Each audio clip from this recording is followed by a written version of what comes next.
அறத்தையும் மானத்தையும் வீரத்தையும் உயிரென்று வாழ்ந்த மறவர் கூட்டத்தின் மரபணுவை பிறக்கிற ஒவ்வொரு பிள்ளைக்கும் பிரபாகரன் பிள்ளைகள் ஊட்டிக் கொண்டிருக்கிறோம்.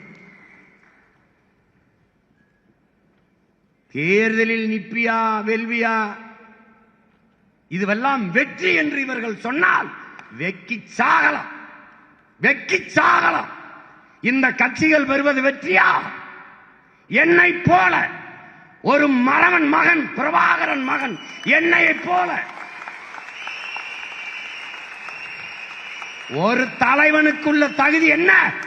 தான் பிறந்த மண்ணையும் தன் மக்களையும் முழுமையாக நம்ப வேண்டும், நேசிக்க வேண்டும். நான் என் மக்களை முழுமையாக நம்புகிறேன், நேசிக்கிறேன். அதனால் அவர்களை நம்பி அவர்களுக்காக நிற்கிறேன். தோல்வி அவர்கள் தந்த பரிசு, வெற்றி அதுவும் அவர்கள் தந்த பரிசு. ரெண்டும் யாருக்கானது? அவர்களுக்கே ஆனது. ஏன்? நாங்கள் அவர்களுக்கானவர்கள்.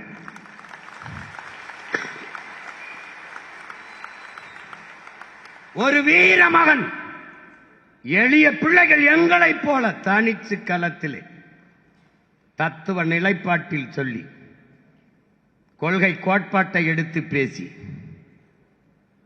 நின்று என்னை வென்று காட்டுறான், அது வெற்றி.